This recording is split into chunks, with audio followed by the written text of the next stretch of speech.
Now, today's top stories and Power of 5 weather from News 5.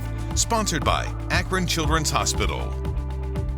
Good Sunday morning, Northeast Ohio, on this 5th day of December. A weekend away from the Thanksgiving holiday, yet still 3 away from Christmas. In politics, this is normally a slow time. If you're going to make a splash, you probably want to wait until January when you have everyone's attention again. As we learned this week, heading into the 2022 contests, that's not the case.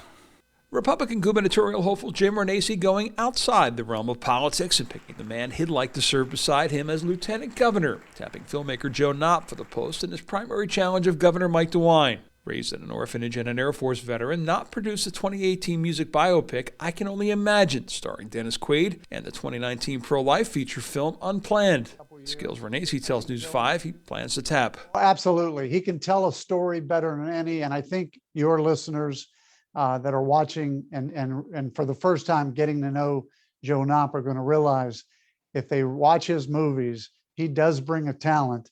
And I think that is a real key. He brings something else, a close relationship to the Trump family, having last year produced the pro-Trump documentary, The Trump I Know. Is there a hope then that brings the former president off the fence in this race?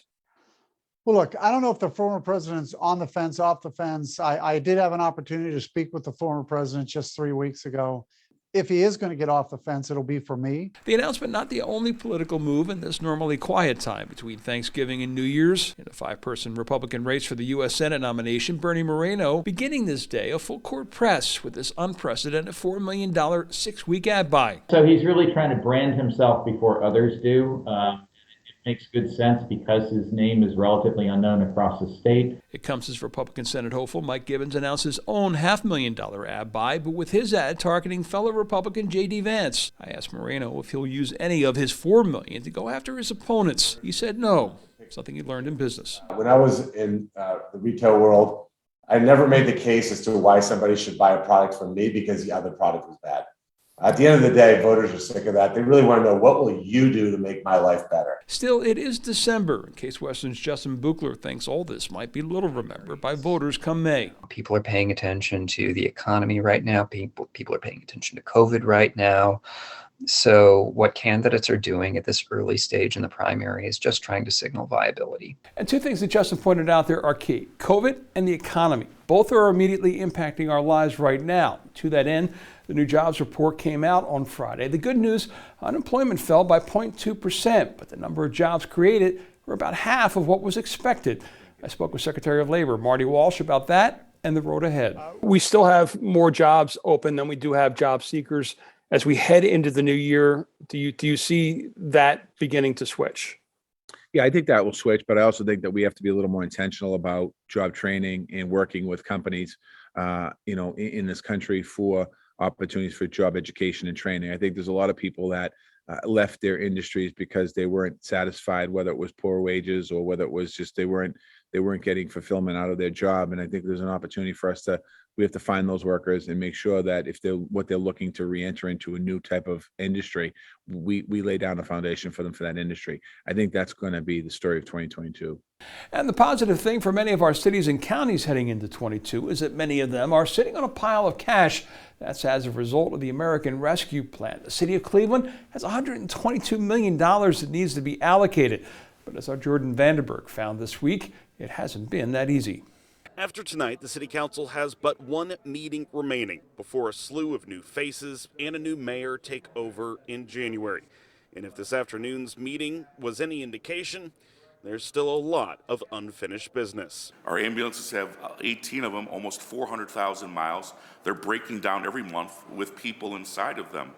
And I think it's important to get these ordered. What has been decided is how and when to spend $26 million that has been allocated for public safety. The committee voted to exempt those expenses from needing secondary approval from council. However, for the remaining $96 million left to allocate and spend, the council will require their approval for every expense above $50,000. Councilman Bashir Jones and others are tired of waiting. What we've done is we've prolonged, and I don't like it, and I don't like it, and I don't like it. And you think that you sound like a superhero, but for people watching, they know exactly what you're doing. What this is saying is that this body will do its job and evaluate proposals like we always do Instead of giving blanket $122 million authority. Outgoing Mayor Frank Jackson's Chief of Staff, Sharon Dumas, was among the most frustrated. The council has been discussing the mayor's recommended ARPA allocations since August. First of all, any suggestion that somehow you're not rejecting the recommendation from the administration is not accurate. You are. You're rejecting the recommendation from the administration.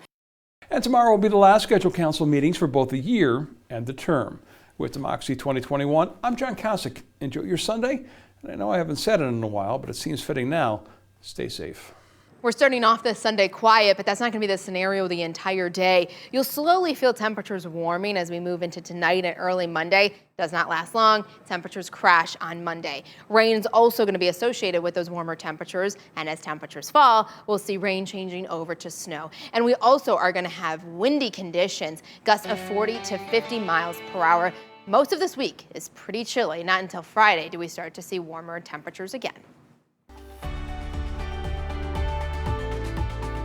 Sponsored by Akron Children's Hospital.